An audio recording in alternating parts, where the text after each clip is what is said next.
Ce sont des tags qui ont choqué la France entière. Des centaines d'étoiles de David bleues apposées sur les murs de bâtiments et de lieux de résidence en région parisienne. Elles illustrent la montée fulgurante des actes antisémites en France depuis le début de la guerre entre Israël et le Hamas. Ces tags, ces étoiles de David taguées... On a vu apparaître des étoiles de David sur certaines façades d'immeubles. Ces étoiles de David ont été repérées aussi, toujours en Seine-Saint-Denis, à Saint-Ouen. Est-ce une action concertée ? En tout cas, elle a été préparée à l'avance. Très vite, les responsables politiques et les médias se sont alarmés de ces tags qui, dans un contexte de montée de l'antisémitisme, réveillent une mémoire traumatique et se sont quasi unanimement indignés de leur caractère antisémite. Certains sont même allés jusqu'à essayer d'en désigner les coupables, y compris au sommet de l'État. Seulement moins de 2 jours plus tard, on apprenait qu'un couple de Moldaves, auteurs de tags similaires, avait été arrêté quelques jours plus tôt, et certains médias vont même jusqu'à affirmer qu'ils auraient reçu des ordres d'un commanditaire russe. Alors que sait-on de ces tags exactement à cette heure ? Que faut-il en comprendre ? Et surtout, quelles leçons tirer de cet emballement politique et médiatique ? C'est à toutes ces questions qu'on va essayer de répondre aujourd'hui dans cette nouvelle émission pour Blast.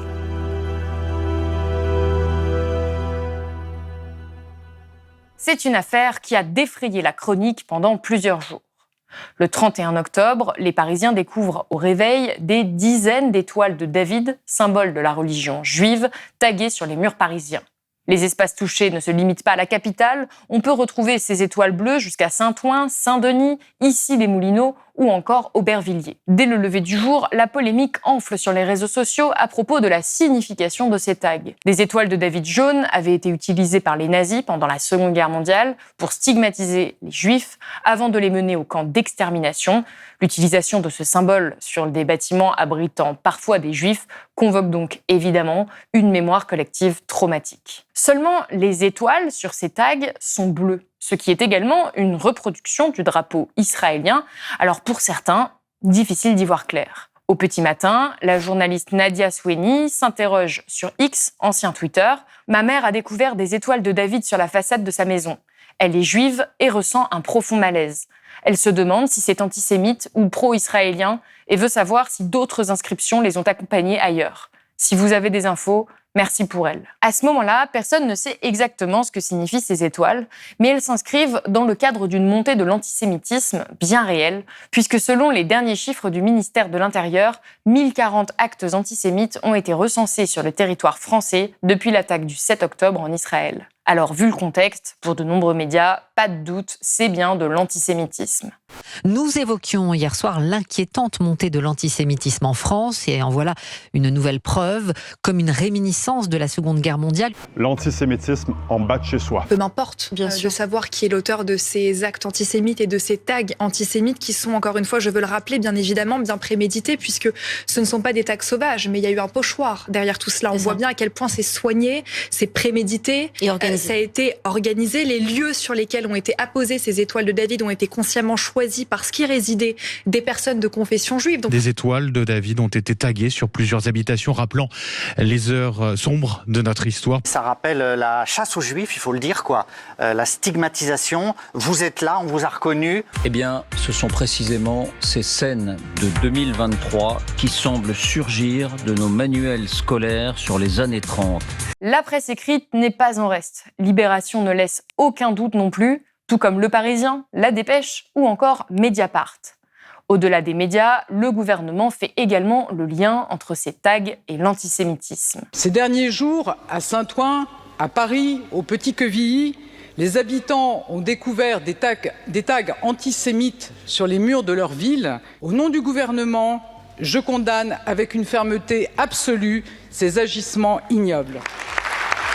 Le ministre de l'Intérieur réagit le jour même, lui aussi. Nous sommes en train d'investiguer de façon avec des moyens extrêmement importants sur les étoiles de David que l'on a vu fleurir malheureusement sur quelques domiciles de personnes, notamment de la communauté juive, tous les moyens sont mis par la préfecture de police pour retrouver ces personnes, qu'elles soient confondues dans la justice et qu'elles soient condamnées. J'ai demandé à tous les préfets de la République de mobiliser la police technique et scientifique, même pour un simple graffiti, pour retrouver les auteurs de ces menaces absolument ignobles et inacceptables et pour pouvoir les arrêter et les confondre devant la justice. Mais ce n'est pas tout. C'est le moment que choisit le ministre de l'Intérieur, Gérald Darmanin, pour accuser la gauche et l'islam radical d'être en partie à l'origine de l'antisémitisme. Partir même vivre en Israël parce qu'ils ne se sont pas protégés ici. Je crois que les Français de confession juive voient tout l'effort que font les policiers, les gendarmes et l'État pour les protéger. Ensuite, l'antisémitisme est un poison qu'il faut combattre sur Internet, qu'il faut combattre politiquement. Nous regrettons bien évidemment que ce soit dans une forme d'islam radical ou dans une forme d'ultra-gauche, que cela se rejoigne dans la haine des Juifs, et la République est là pour lutter contre ce poison. Merci beaucoup. C'est toujours sur ces graffitis que risquent les auteurs qui sont retrouvés. Merci beaucoup. Dans ce contexte, forcément, l'émotion est très forte. Des témoignages de personnes, notamment de confession juive, complètement bouleversées, circulent sur les réseaux sociaux et dans les médias. Je suis très choquée, très émue. En 23 ans, je n'ai jamais vu ça. Ça vous inquiète? Beaucoup. J'ai peur. Voilà, ça me fait peur. C'est des choses que je n'ai jamais vues de ma vie. Je pleure. Parce que je vais retrouver la haine qu'on a eue pendant quand j'étais enfant. Et je comprends pas ça. Parallèle, dans les médias, certains conservateurs s'en donnent à cœur joie pour désigner des potentiels coupables. C'est un antisémitisme qui vient essentiellement d'une partie de la population musulmane. C'est pas le conflit israélo-palestinien qui génère l'antisémitisme et qui l'entretient en France. C'est l'islamisme. On n'a aucune idée de qui est derrière ces inscriptions sur les façades d'immeubles, mais ça traduit clairement une montée de l'antisémitisme en France. L'antisémitisme est très très précisément un antisémitisme arabe en réalité. C'est pas du tout l'antisémitisme traditionnel. L'éditorialiste Pascal Perry, lui, parle carrément d'antisémitisme couscous. Notamment. Et puis plus récemment, il faut le dire, pardon de l'exprimer de façon peut-être un peu brutale, il y a un antisémitisme couscous qui est lié au fait qu'il y a un conflit historique. Il s'est cependant excusé par la suite sur X. Mes propos ce matin sur LCI étaient inappropriés, je les regrette et présente mes excuses à celles et ceux qui ont pu être légitimement choqués ou blessés. Pourtant, encore une fois, tout le monde n'est pas complètement d'accord sur le caractère antisémite de ces étoiles-là. Surtout, à ce moment-là, personne ne sait rien sur l'auteur ou les auteurs des faits. Le sociologue Michel Wiewiórka, dont une partie de la famille a été assassinée à Auschwitz, était interrogé le 1er novembre au matin et se montrait plus prudent, sans remettre en cause la montée globale de l'antisémitisme dans le pays. Moi, j'aimerais d'abord bien savoir qui fait ces tags. Pour l'instant, en tout cas, à ma connaissance, on ne le sait pas. Deuxièmement, c'est vrai qu'on peut les interpréter de mille et une façons. Si c'était des croix gammées, il n'y aurait pas débat. Bon, mais là, cette étoile, et donc ils sont le nom, je dirais, d'un malaise, d'une crise, d'une situation singulière, très grave, mais on peut pas dire c'est l'expression de tel groupe ou tel groupe. Pour l'instant, on en saura plus, j'espère, assez vite. Et il semblait avoir raison de peser ses mots, puisque quelques heures plus tard, coup de théâtre, on apprend qu'un couple a été interpellé le 27 octobre pour avoir tagué des étoiles de David bleues au pochoir sur les murs, très similaires à celles qui seront retrouvées 4 jours plus tard. En fin d'après-midi, le 1er novembre, soit près de 48 heures après le moment où les tags ont été découverts partout en région parisienne, l'information est divulguée et le ton change drastiquement sur plusieurs chaînes d'information.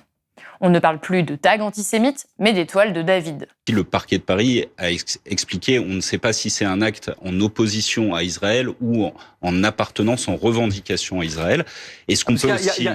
C'est-à-dire qu'il y a la police s'interroge sur la motivation réelle de ces tags, de cette étoile de David bleue posée en différents endroits. Exactement. Il pourrait y avoir une revendication d'appartenance à l'État ou plutôt que la stigmatisation ou l'antisémitisme. Disons que voilà, c'est l'enquête qui va devoir déterminer précisément ce qu'il en est. D'après nos informations sur ce dossier-là, un couple est recherché. Il n'est pas identifié à ce stade. Il s'agirait aussi d'un homme et d'une femme.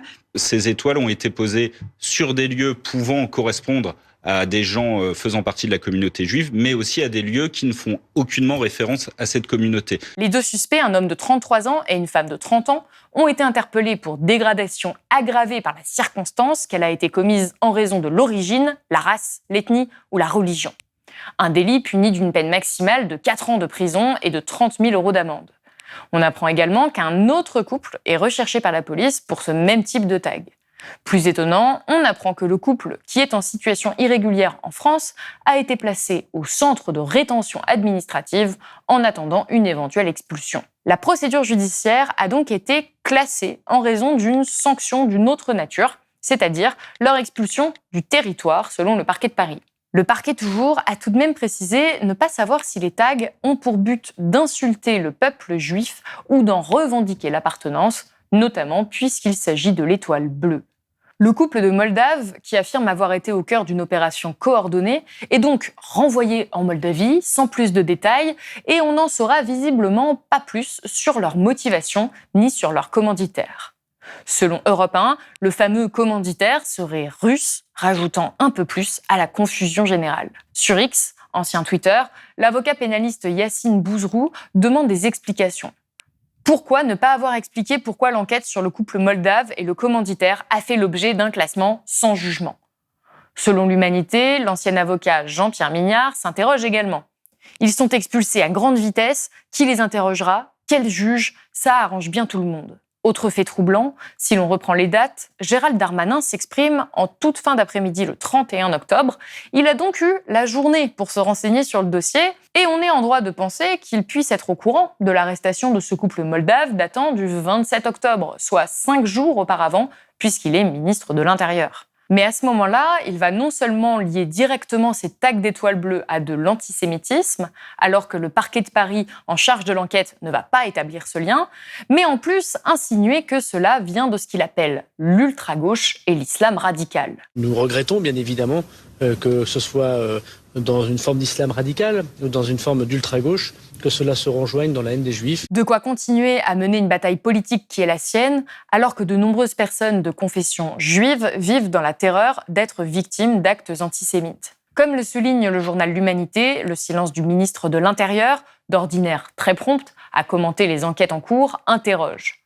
Pour couronner le tout, Gérald Darmanin a été invité ce 5 novembre dans le 20h de France 2. Tout étranger d'ailleurs, il y en a 102 dans ces 486, qui commet des actes antisémites, se voit retirer son titre de séjour, mis dans un centre de rétention et expulsé du territoire national. Il a pu continuer à parler de la lutte contre l'antisémitisme sans jamais être questionné sur sa gestion de l'affaire des tags de croix de David bleu, ni sur les informations que pourrait apporter ce couple de Moldaves interpellés. Alors, en tant que média, la conclusion que l'on fait de cette affaire des étoiles bleues, c'est surtout que l'on ne sait pas grand-chose.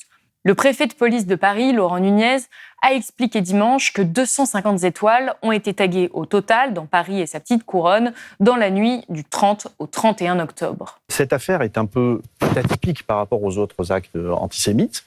Elle est atypique puisque ce type d'étoile a été apposé partout sur l'agglomération. Cette action, elle est atypique parce que c'est une action coordonnée. Il y a eu de nombreuses appositions d'étoiles de David.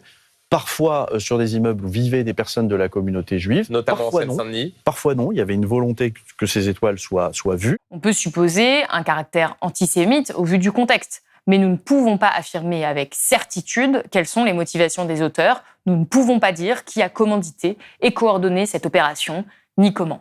Le traitement médiatique et politique de ces tags dans les rues de Paris est révélateur de l'ambiance actuelle liée à la situation au Proche-Orient. On est bombardé d'informations extrêmement anxiogènes, pas forcément toujours vérifiées, et cela suscite des peurs très fortes chez certaines personnes. Pourtant, la montée de l'antisémitisme est bien réelle, ainsi que l'explosion des actes antisémites, d'où l'importance de les documenter avec précision, de vérifier ces informations et de ne pas céder à la bataille du scoop, encore moins de l'instrumentalisation à des fins politiques, surtout sur des sujets aussi sensibles. Il nous semble important à Blast parfois de dire qu'on ne sait pas. Là, en l'occurrence, sur cette affaire très précise, il y a de nombreux éléments dont on ne sait rien. Le journaliste Jonathan Boucher-Peterson conclut son article à ce propos pour Libération de cette manière. Si cela ne doit pas conduire à minorer la réalité d'une forte augmentation des actes antisémites recensés ces dernières semaines, et dont il faut toujours garder à l'esprit qu'ils peuvent avoir des origines diverses, cela montre que dans la période troublée que nous traversons, se mêlent dans un brouillard particulièrement épais de vraies informations et de réelles intoxications. Prudence. C'est la fin de cette émission, n'hésitez pas à la partager sur les réseaux sociaux et à me dire en commentaire ce que vous en avez pensé. Je vous rappelle que Blast est un média complètement indépendant qui ne vit que grâce à vous, son audience. Donc si vous le pouvez, n'hésitez pas à nous soutenir en faisant un don ou en vous abonnant sur blast-info.fr. Et moi je vous dis à bientôt.